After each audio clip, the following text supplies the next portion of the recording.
transmitiendo desde la Ciudad de México. Urus Radio, una estación para compartir.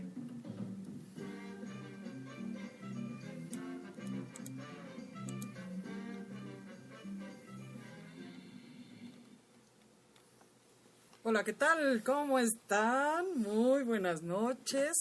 Los saludo, soy Doris y estamos transmitiendo en vivo desde la cabina de Urus Radio aquí en la Ciudad de México. El día de hoy estamos a 4 de septiembre de 2017 y pues el tema de hoy, profesor, bueno, vamos a saludarlo primero. Profesor, buenas noches. Licenciada, ¿cómo está usted? Buenas noches, con el gusto de estar aquí con nuestros amigos que ya nos llegaron bastantes mensajes que ahorita les vamos a enviar saludos a todos ellos. Licenciada, buenas noches.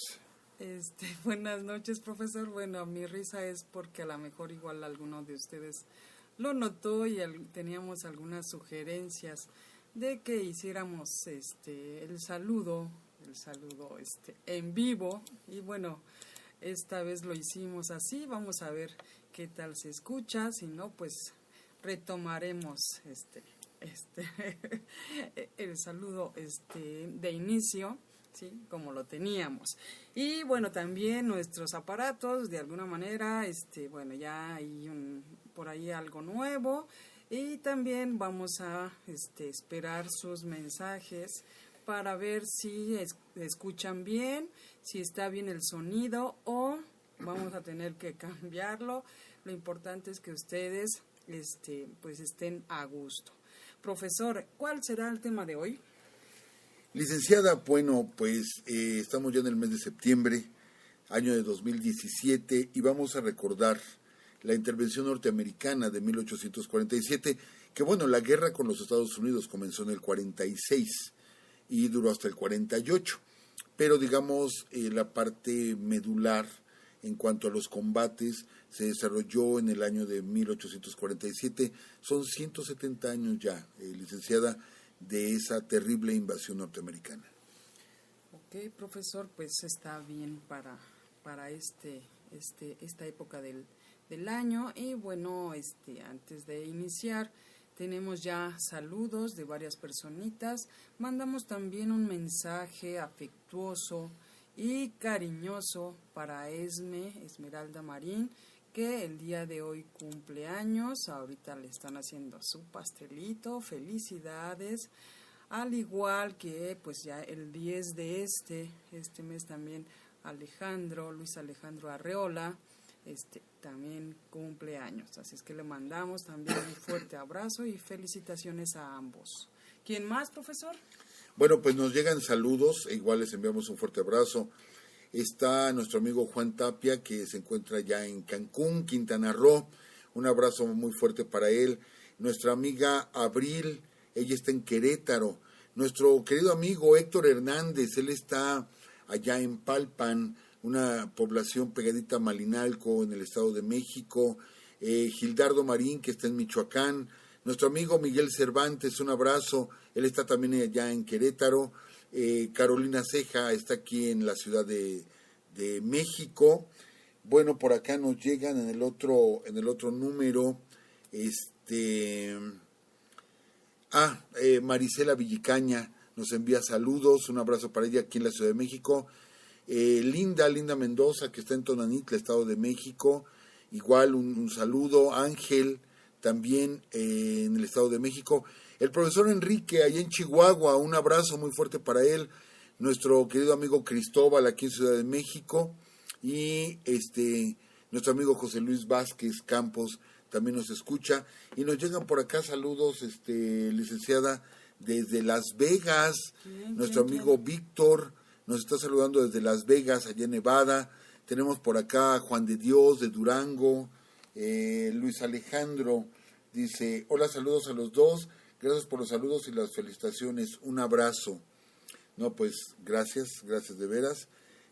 ¿Quién más? José Luis León Volante, allá en Guanajuato. Enrique Suárez, Diego Cervantes y Mariel Aguilar, aquí en la Ciudad de México. Y ya vamos a acabar de enviar los saludos, licenciada. Javier Ortega, Nuestro amigo Toño Rodríguez en el estado de Morelos, Esperanza Cedeño y Javier Ortega en la Ciudad de México, y nos llega del profesor Walter, también nos llegan saludos del profesor Walter Torrestiana González. Bueno, ya cumplí con enviar los saludos, licenciada. Pues adelante con el tema, profesor. Bueno, pues hablemos entonces de algo que fue tremendo, que fue la intervención norteamericana del año de 1846 al año de 1848. El 2 de febrero del 48 se firman los tratados de Guadalupe Hidalgo, donde México pierde más de 2 millones de kilómetros cuadrados de nuestro territorio. Esto es el 55% del territorio nacional se pierde, aunque ya se había perdido anteriormente Texas en 1836, pero no había sido reconocido por el gobierno mexicano la pérdida del territorio tejano. Y es hasta los tratados de Guadalupe Hidalgo donde el gobierno mexicano pues ratifica y acepta la pérdida del territorio de Texas. Entonces por eso lo sumamos. Era un gran territorio, enorme territorio. De hecho, si mal no recuerdo, sigue siendo el estado más grande de la Unión Americana. Pero bueno, hablar de la intervención norteamericana, yo quisiera, antes de entrar a los datos, porque hemos hecho varios programas hablando de este tema, de hechos particulares, pero yo sí quisiera abordar esta parte, licenciada, amigos que nos escuchan. ¿Qué tanto sabemos de esta intervención? ¿Qué tanto la historia la ha desaparecido? Vemos los libros de primaria, los libros de texto de primaria, donde se ha reducido de 2 o 3 hojas en las que se hablaba de la guerra contra los Estados Unidos, apenas 4 renglones. Apenas sí se menciona en la historia de México la intervención norteamericana. Se ha ido borrando. Estamos olvidándonos de este hecho. Y bueno, anteriormente a este olvido muy planeado, se nota, se hablaba, les digo, 3 páginas, 3 hojas, y se hablaba sobre todo de la gesta de los niños héroes en el castillo de Chapultepec. Es cierto que forma parte de un mito, hay cosas que son reales en el caso de los niños héroes, pero también forma parte de un mito. Pero el hecho de desmitificar lo que sucedió ahí, creo que es válido. En el caso de los historiadores, es válido hacerlo. Pero, ¿por qué olvidamos los hechos que sí son perfectamente comprobables? ¿Por qué nos quitan esa idea de heroicidad, esa idea de sacrificio por la nación? ¿Por qué nos lo retiran y no nos... Está bien, dicen, es que esto fue falso, de acuerdo, fue falso, vamos a quitarlo. Pero entonces platíquenme lo que fue real. Y tenemos hechos verdaderamente increíbles durante la intervención norteamericana, y aquí hemos platicado de ellos, ¿sí? En Urus Radio. Hay un personaje del que casi nunca hemos hablado, el coronel Felipe Santiago Jicoténcatl, ¿sí? Que comandaba el batallón de San Blas.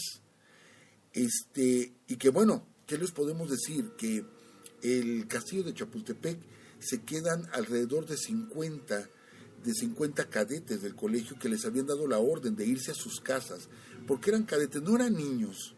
Es cierto que no eran niños, tenían entre 14 y 19 años de edad, eran jovencitos, ¿sí? Y les dan la orden de retirarse del castillo de Chapultepec, pero ellos deciden quedarse a defender el castillo. Aparte porque era una de las entradas a la Ciudad de México. Entonces, cuando ven la oficialidad mexicana que se va a defender el castillo, mandan al coronel Santiago Jicoténcatl a la defensa. O sea, esto es apoyar. Cuando los norteamericanos comenzaron a escalar el castillo de Chapultepec, o sea, el cerro de Chapultepec, comienzan a escalar, de pronto por un costado, más o menos por ahí del Auditorio Nacional, por donde está ahorita el Auditorio Nacional, aparecieron 400 integrantes del batallón de San Blas, ¿sí? No había posibilidad de enfrentarse a tiros con los norteamericanos, porque los norteamericanos ya estaban avanzando, ya estaban en las faldas del cerro y comenzaban a escalar el cerro, sino que Santiago Jicoténcatl lanza, ¿sí?, la orden de a bayoneta. Esto significa la pelea iba a ser cuerpo a cuerpo. La única diferencia es que el batallón de San Blas tenía 400 integrantes y eran 3,000 norteamericanos los que estaban tomando Chapultepec. Obviamente lo enviaron a una misión completamente suicida. ¿Sí? De hecho, del batallón de San Blas solamente sobrevivieron 22 soldados mexicanos. Todos los demás cayeron muertos a las faldas de Chapultepec. Pero bueno, ¿por qué no nos cuentan este acto heroico del batallón de San Blas y sobre todo de que en el primer encuentro que dan los mexicanos contra los norteamericanos ahí en Chapultepec, de pronto pues son tantos los norteamericanos disparando con artillería, etcétera, frenan a los mexicanos, que ya habían caído varias decenas de mexicanos, cayeron ahí muertos y heridos, los frenan. ¿Y qué fue lo que hizo el coronel Xicoténcatl? A ver si esta historia les suena un poquito conocida. La bandera del batallón de San Blas iba obviamente adelante. Entonces el abanderado cae ante las balas de los norteamericanos. El coronel Xicoténcatl ve cuando cae la bandera del batallón, ¿sí?, corre, la levanta, se la amarra en la cintura, saca la espada y él encabeza el segundo ataque mexicano.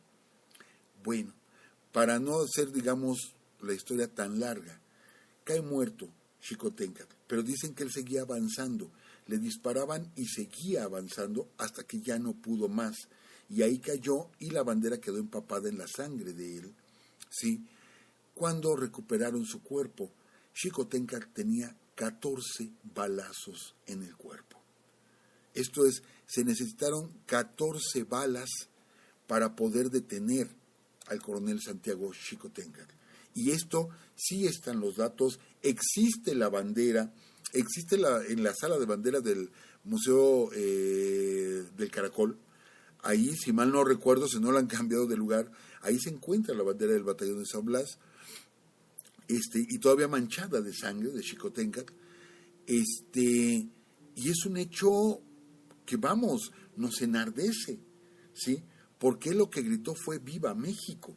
Se amarra la bandera y se va contra los norteamericanos, sabiendo de antemano que era una misión suicida por completo. Se va contra los norteamericanos y ahí queda con 14 balazos. Esto es real.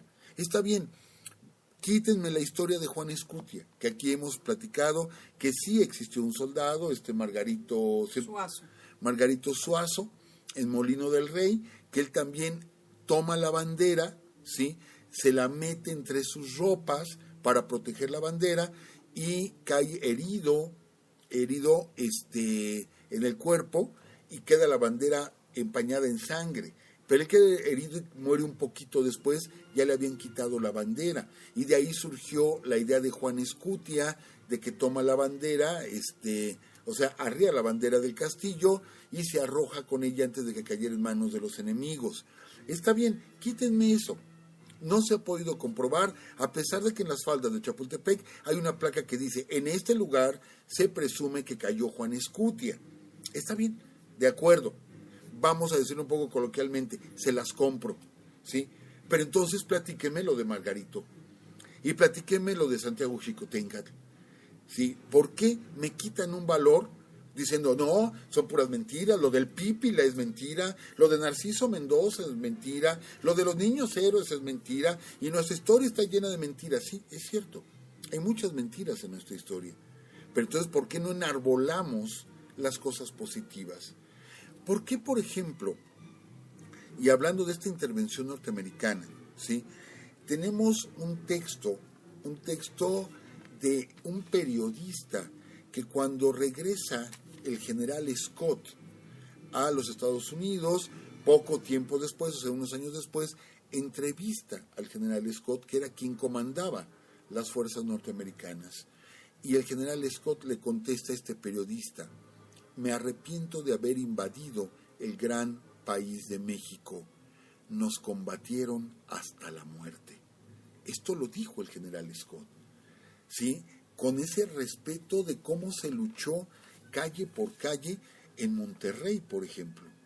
En Monterrey, que hemos platicado lo que fue la sangrienta batalla de Monterrey y lo que fue la batalla de la Angostura. Hay capítulos de Uro donde platicamos y todas las cosas terribles que pasaron en esas batallas, ¿sí? Hemos platicado, por ejemplo, de los asesinatos o crímenes masivos que tuvieron las tropas norteamericanas contra los mexicanos. Hemos platicado de la defensa en Tabasco, en Sinaloa, en Baja California, en la Alta California. Aquí hemos platicado cómo el personaje, varios personajes de cómics han salido de la guerra norteamericana. Y aquí lo hemos estado comentando. Pero hay una batalla de la cual prácticamente no hemos hablado, licenciada y amigos, porque siempre se habla Angostura, Cerro Gordo, Palo Alto, Molino del Rey, Padierna, Chapultepec, etcétera. Se habla de esas batallas, pero hay una batalla de la cual no se habla, casi nada. La batalla de la Ciudad de México. Y vamos a platicar un poquito lo que fue esa batalla. Esta batalla se libra, ¿sí?, el 14 de septiembre de 1847. Si hacemos memoria, el 13 de septiembre es cuando cae el castillo de Chapultepec. Y prácticamente con esto quedaba libre o franca la entrada a la Ciudad de México. El 14 de septiembre comienza esta batalla que se termina de librar el 20 de septiembre. Esto es 6 días dura la batalla para tomar la Ciudad de México.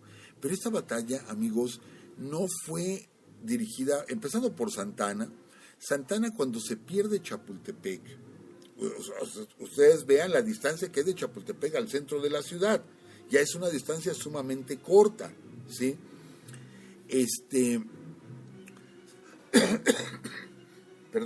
Santa Anna sale huyendo hacia la Villa de Guadalupe.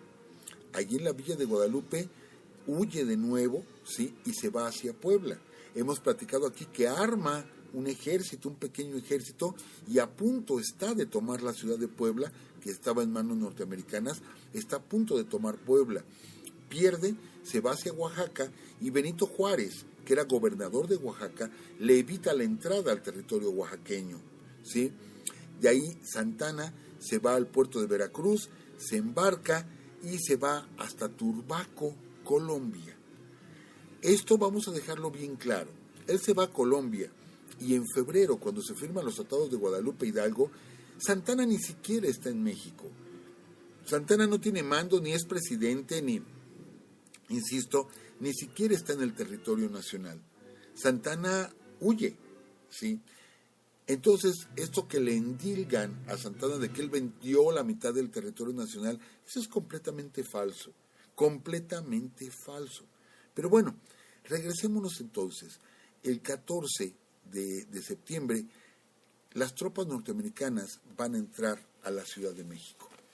No olvidemos cómo era la Ciudad de México en ese entonces, que todavía gran parte de la ciudad estaba rodeada por el lago de Texcoco. Ahorita prácticamente existen unos charcos nada más ahí, pero en aquellos años todavía estaba casi rodeada. Ya la parte, digamos, occidental de la Ciudad de México estaba pegada a la tierra, ¿sí? Y teníamos garitas de entrada. Una de esas garitas era la garita de San Cosme. Por ahí era una de las entradas a la Ciudad de México. Teníamos otra garita que era la garita de la Viga, lo que hoy es Calzada de la Viga, que era otra entrada a la Ciudad de México. Teníamos la garita de Guadalupe, ¿sí?, y era garita y aduana de Guadalupe, que estaba donde se inicia la Calzada de Guadalupe actualmente. De hecho, si ustedes pasan por ahí, amigos, frente a los edificios de Tlatelolco, ustedes, si van por Reforma, vean la casa que está enfrente. Es una casa, construcción muy antigua. Bueno, pues era la antigua aduana a la Ciudad de México, y de hecho era una aduana para pulques. Sobre todo era lo que revisaban ahí, los cargamentos de pulques que venían del estado de Hidalgo y que venían a las cantinas o las pulquerías de la Ciudad de México. Todavía ahí está el edificio. Pues bien, eran varias entradas porque por el otro lado no se podía. El otro lado estaba tapado por la laguna, ¿sí?, o el lago de Texcoco. Pues bien, cuando los norteamericanos van a entrar a la Ciudad de México, los mandos mexicanos, empezando por Santana y varios de los generales, ya se habían retirado. El ejército mexicano estaba en franca y total huida. Entonces, los mexicanos, de manera, como dijéramos, desorganizada, ¿sí?, intentaron como pues armar una defensa de la Ciudad de México. Solamente había un general, el general Gabriel Valencia. Este general fue el que perdió en Padierna, ¿sí? La batalla de Padierna, de Lomas de Padierna, es el que la perdió. Y que mucho se dice que esa batalla que pierde el general Valencia fue a causa de Santana, de que Santana lo hace perder esa batalla contra los norteamericanos. Entonces, el general Gabriel Valencia se retira hacia la Ciudad de México y él decide, ¿sí?, defender la ciudad. Pero eran varios núcleos los que estaban. Y les pongo un ejemplo. Un antiguo combatiente de la Guerra de Independencia llamado José Pérez, nótense el nombre, un nombre de alguna manera muy común. Él fue un antiguo soldado, no era ya militar ni nada por el estilo, y había peleado en la independencia de México. Entonces ya era una persona mayor, ¿sí? Él decide juntarse con amigos y forma un escuadrón de caballería para defender la entrada de la garita de la Viga, ¿sí? Pero amigos que nos escuchan, licenciada, su brigada de caballería era de 10 jinetes. 10 jinetes únicamente, ¿sí? Y por esa garita iba a entrar la caballería de Tennessee. Y la caballería de Tennessee tenía 900 jinetes. 900 jinetes. Pues bien, este soldado, antiguo soldado de la Guerra de Independencia, se lanza al ataque con gente, o sea, un pequeño centenar, se calcula que 150 gentes de a pie y 10 caballos, contra 900 jinetes, ¿sí?, de la caballería de Tennessee, y los hace huir. Los hace huir, y no solo eso, sino que les causa alrededor de 300 bajas. Está bien, no creamos entonces en lo que hizo Juan Escutia de arrancar la bandera del asta y arrojarse. No, pero ¿por qué no me platican lo que hizo José Pérez? De que con una caballería de 10 jinetes de 150 de pie, hace huir a 900 norteamericanos, perfectamente armados y pertrechados. ¿Por qué no me platican? ¿Por qué no me cuenta la historia de que el general Gabriel Valencia, del que estábamos hablando, se va a Palacio Nacional y ahí decide encerrarse en Palacio Nacional, ¿sí? De hecho, él es prácticamente el último en rendirse, el general Valencia. Los norteamericanos no podían tomar Palacio Nacional, a pesar de que ya habían llegado a la azotea del Palacio Nacional y habían izado la bandera de las barras y las estrellas en Palacio. Y se comenta que una bala de alguien desconocido, mató al soldado que estaba izando la bandera de las barras y las estrellas. Seguramente desde alguna azotea le dispararon, alguien sintió esa rabia de ver esa bandera en nuestro Palacio Nacional y le dispararon y lo mataron. Aún así subieron la bandera, aunque todavía no tomaban Palacio, pero ya habían llegado a las azoteas. Pues bien, el general Gabriel Valencia se encerró ahí con alrededor de 300 hombres. Fueron cayendo, fueron muriendo, hasta que no hubo una sola bala que disparar. Entonces decide abrir la puerta principal del Palacio Nacional. No hay que olvidar que en ese tiempo solamente tenía 2 pisos. Lázaro Cárdenas es el que ordena que se construya el siguiente piso de palacio. Y con 50 hombres nada más, se enfrenta a más de 3,000 hombres que estaban ya en lo que ahora es el Zócalo, ¿sí? Más de 3,000 hombres contra 50. Pero el general Valencia no tenía una sola bala. ¿Qué es lo que hace? Saquen sus espadas, pongan sus bayonetas y vamos cuerpo a cuerpo a pelear. Obviamente no quedó ninguno vivo, y entre ellos el mismo general Valencia. ¿Sí? ¿Por qué no me platican esto? El sacrificio del general Valencia, ¿por qué no me lo platican? ¿Por qué no me lo cuentan? Está bien, vuelvo a lo mismo y perdón que sea muy reiterado en esto. Está bien, quítenme a Juan Escutia, pues, pero entonces platíqueme lo de Valencia. Quítenme a Juan Escutia, pero entonces platíquenme lo que hicieron los mexicanos en Tacubaya cuando estaban entrando las tropas el día 15 de septiembre, que venían varias columnas, ¿sí?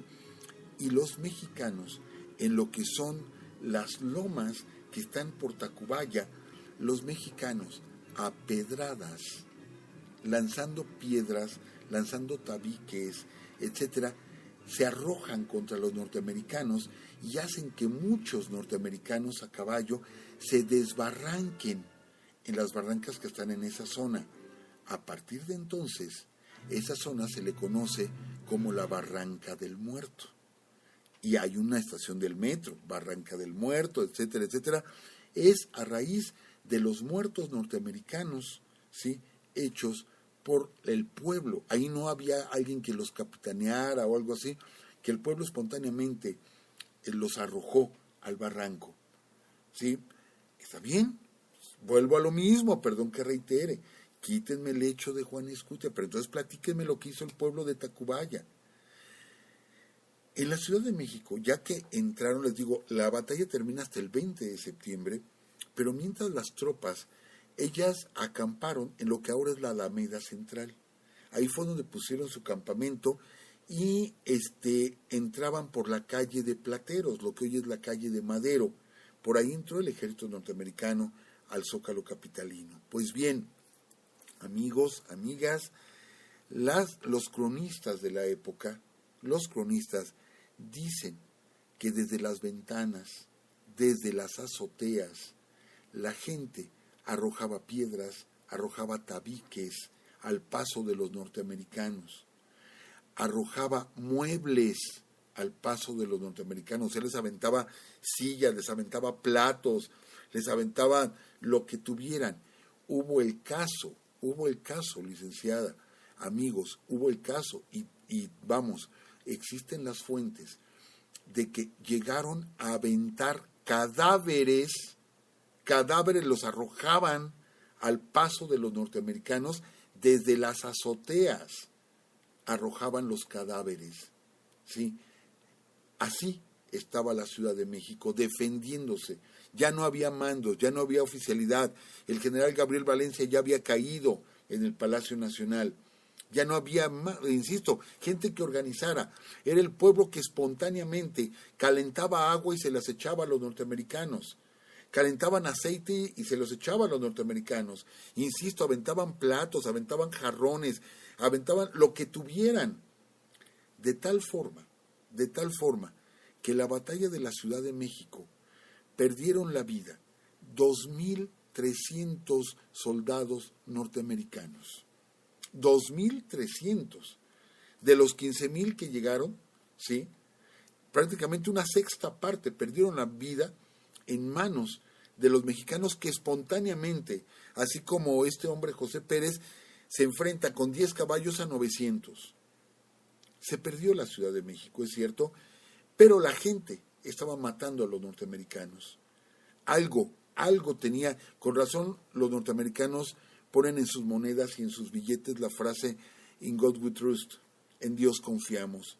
Y Dios se apiadó de ellos, de los pobres norteamericanos que hasta cadáveres les arrojaban desde las ventanas, desde las azoteas.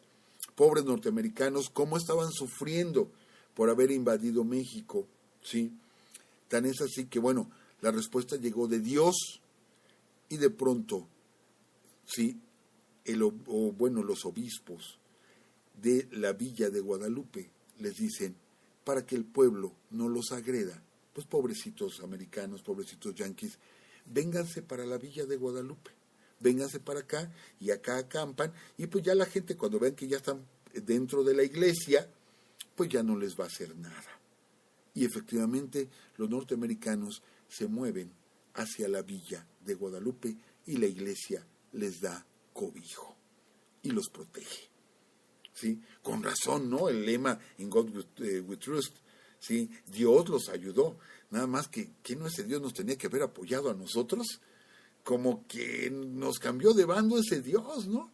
Porque nos tenía que haber apoyado, no que tan católicos, no que hay que apoyar al pueblo católico y creyente, etcétera. No, la iglesia nos traiciona. La iglesia nos traiciona, ¿sí? Y le da asilo a los norteamericanos. Es más, el general Scott recibió una pedrada que le cayó desde un techo y lo descalabró y le dejó una cicatriz al mero general Scott, ¿sí? Por eso vamos a repetir ahorita esa frase, ¿sí?, que contestó a un periodista el general Scott. Después de leer todo esto, cómo se defendió la Ciudad de México, y Scott dijo: me arrepiento de haber invadido el gran país de México, nos combatieron hasta la muerte. Ahora entendemos por qué lo dijo, ¿sí? Porque él vio a la gente morir. Oigan, yo tengo 900 caballos y de pronto veo que 10 locos se me avientan, pues están combatiendo hasta la muerte. Santiago Xicoténcatl, 14 balazos para poderlo detener. Y él enfrentándose a nosotros con ametralladoras todavía no había, fusilería y cañones. Ametralladoras fue poco después, 20 años después. Pero fusilería y cañones, y Xicoténcatl con una espada y con la bandera amarrada en la cintura, y tuvimos que darle 14 balazos para detenerlo. ¿Sí? Así se defendió y así se peleó contra los norteamericanos.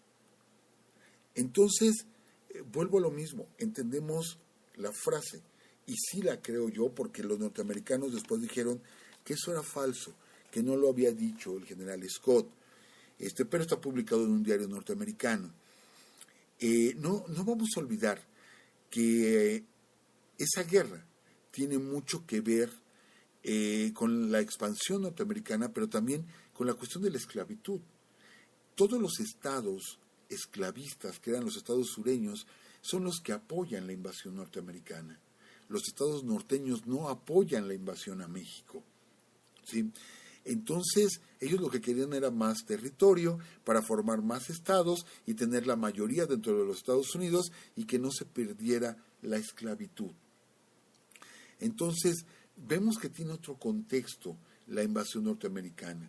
No, sí, les sirvió a ellos para quedarse con más de 2 millones de kilómetros cuadrados de México, pero el objetivo no era hacer grande a los Estados Unidos por sí mismo, sino tener más estados para ganar más votos. Esa era realmente la idea de los sureños, que después, 20 años después, tendrían su guerra civil. Ahí sí hubo ametralladoras, su guerra civil, y ahí pues pierden ellos la guerra, aunque sabemos que, bueno, entendemos que ahorita un simpatizante de los sureños está en la presidencia de los Estados Unidos.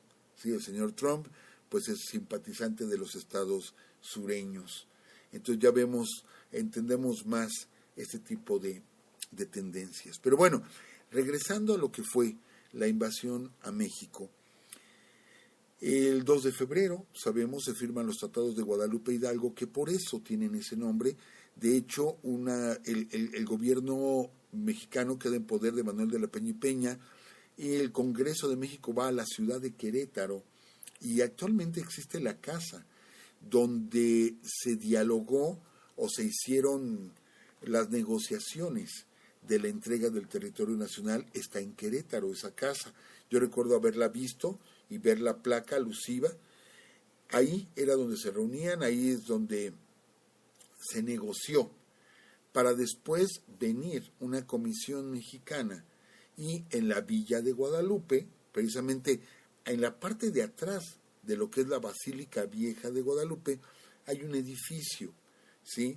En ese edificio, que es como una especie de seminario, en ese edificio fue donde las autoridades mexicanas, pues ahí estaba el ejército norteamericano, ellos tuvieron que venir a rendirse, ¿sí?, y a entregar el territorio nacional, claro, bajo la tutela y la vigilancia y la anuencia de la Iglesia Católica. Y se pierde el territorio nacional. ¿Qué es lo que pasa? Vemos con tristeza, y ahí está el efecto, licenciada, ya casi para terminar. Y vamos, me atengo a los comentarios que pudiera haber en contra de lo que yo ahorita quiero compartir con ustedes, amigos. Quizá haya personas a las que no les guste lo que vamos a comentar, pero esa falta de identidad, esa gente que se ha dedicado y que con justa razón, con bases históricas, a denostar muchos hechos de nuestra historia, pero que no cambia uno por otro.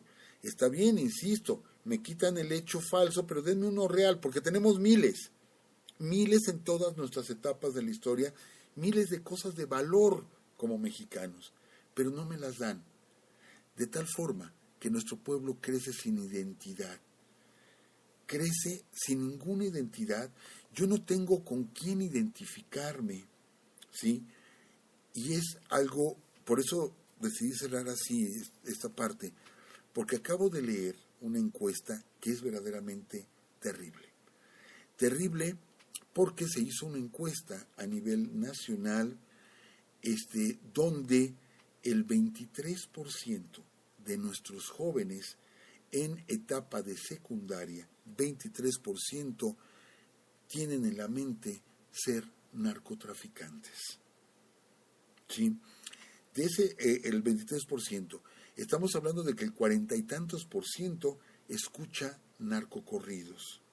El 70 y tantos % conoce más los nombres de los narcotraficantes que de los héroes nacionales. ¿Con quién se identifican nuestros jóvenes? De pronto vemos en las televisoras que ya los narcotraficantes son héroes populares. La gente dice, es que ellos ayudan al pueblo, ¿sí? Ellos pavimentan calles, ellos hacen escuelas, etcétera, etcétera. Ellos son los héroes populares. Aquí lo comentamos. Nosotros no vamos a hablar ni pro ni en contra de las labores de Chapo Guzmán, por ejemplo. Vemos la parte social. ¿Cómo es posible que con la captura del Chapo haya habido manifestaciones de simpatía por el Chapo Guzmán? Cuando uno dice, oye, ¿sabes siquiera quién fue el general Gabriel Valencia? ¿Sabes siquiera quién fue José Pérez? ¿Sí? Gente que dio la vida por nosotros. Los narcos, no dan la vida por nosotros. Ellos tienen sus negocios, ellos ven por ellos mismos. Qué triste, ¿sí? Que de cada 100 niños, 23 no digan, yo quiero ser abogado, quiero ser maestro, quiero ser deportista, no, dicen, yo quiero ser narco cuando sea grande. ¿Por qué? Porque no tienen con quién identificarse. Porque gracias a ustedes, señores, gracias a ustedes por si alguno nos está escuchando, que únicamente se dedica a criticar, que únicamente se dedica a, insisto, a denostar nuestra historia, ¿sí? A burlarse de nuestros héroes, que nos llega un mes patrio y que nos sirve únicamente como pretexto para la famosa noche mexicana emborracharnos, que nos sentimos mexicanos únicamente cuando es 12 de diciembre, Día de la Virgen, o cuando gana la Selección Nacional de Fútbol. Es el único momento que nos sentimos mexicanos. Y lo digo porque sé que hay por ahí 2 o 3 personas que ahorita me están escuchando, sé que están escuchando este programa, que igual es gente que se dedica directamente a destrozar nuestra historia, a destrozar los hechos que nos dan identidad. Y yo les digo, sí, tienes razón, en muchas cosas tienes razón, pero entonces vamos a ayudar a rescatar cuántas cosas que no conocemos y que sí nos darían una identidad, ¿sí?, más, digamos, válida como mexicanos. Y es lo que nos hace falta. Y aquí va el mensaje para nuestros compañeros y amigos maestros. Rescaten nuestra historia. Esas 4 líneas que hablan ya nada más de la intervención norteamericana en México, está bien, hagamos que nuestros alumnos las lean. Pero si yo, aparte en clase, puedo estar 1 hora o 2 horas platicándole a mis alumnos lo que fue la lucha de independencia, lo que fue la defensa de Tenochtitlan, lo que fue nuestra Revolución Mexicana, la Guerra de Reforma, cómo luchó México en la intervención francesa, vamos a empezar a hacer sentir a las personas que nos escuchan el valor y el orgullo de ser mexicanos. Esa es la propuesta y esa es la invitación, amigos. ¿Qué le parece, licenciado? Pues tiene toda la razón, profesor. Desafortunadamente desconocemos muchos hechos históricos y en esos hechos históricos va mucho sobre nuestra identidad, sobre esos valores que esos héroes que nos dieron patria, que dieron la muerte por la defender. Digo, perdón, que se entregaron a la muerte. Que se entregaron a la muerte, sí. Que se entregaron a la muerte por su patria, que ese valor que mostró todo el pueblo cuando solamente con pura piedra, ¿sí?, a pedradas, defendieron también su patria. Creo que a muchos mexicanos nos falta esa identidad, ese amor por México, ese amor por nuestras raíces, ¿no? Entonces, si cada uno de nosotros pusiéramos un granito de arena para conquistarnos en ese sentido, y buscar esa identidad, este México sería mucho mejor, ¿sí? Y pues bueno, hay algunos comentarios aquí antes de que nos vayamos, profesor. Uh-huh. Un saludo de nuestra amiga Elizabeth Villegas de Monterrey. Dice, ya se les extrañaba, saludos. Un triple abrazo que nos envía José Luis Vázquez. Joan dice, interesante historia, un saludo. Historia de las armas, dice, buenas noches, profesor Mendoza, licenciada Doris. En el episodio Increíble Tecnología Prehispánica 2, mencionó la religión musulmana y a su profeta como Mahoma. Si no mal recuerdo, los españoles fueron los que lo llamaban así, en forma peyorativa. Su nombre es Mohamed, se pronuncia, Mohamed, ¿sí? Y se castellaniza como Mahoma. Lo que tenemos por acá sí se castellaniza como Mahoma. Dice, hace una corrección, sí es lo que tenemos. Más mensajes. Joan Olvera, es lamentable que poco a poco nos estén quitando nuestra historia, se diluye cada vez más nuestra identidad nacional. Pues sí, son varios comentarios que nos han llegado y bueno, antes de que se termine nuestro programa, si alguno de ustedes que nos acompañó al paseo anterior, que recorrió el centro histórico, nos faltaron muchas cosas o muchos lugares por recorrer.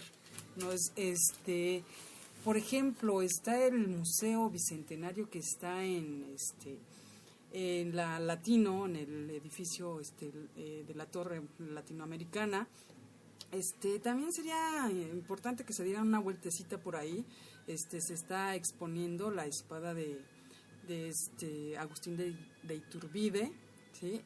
También ya ven que llegamos hasta el Zócalo y pues ahí en el Zócalo obvio se ve que está cerrado Palacio, pero por un extremo la calle de Moneda, ¿no, profesor? Así es. En la calle de Moneda está abierto a todo público y ustedes pueden visitar Palacio, así es que creo que las visitas son desde las 10 de la mañana hasta las 5 de la tarde, así es que pues pueden visitarlo. Creo que se nos está acabando el tiempo, sí, nos queda poquito. Y bueno, les recordamos también que estamos borrando los programas más antiguos, pero los pueden encontrar en iVoox. Así es que no se preocupen porque los van a poder encontrar. Y pues que estén muy bien, cuídense mucho y hasta el próximo lunes.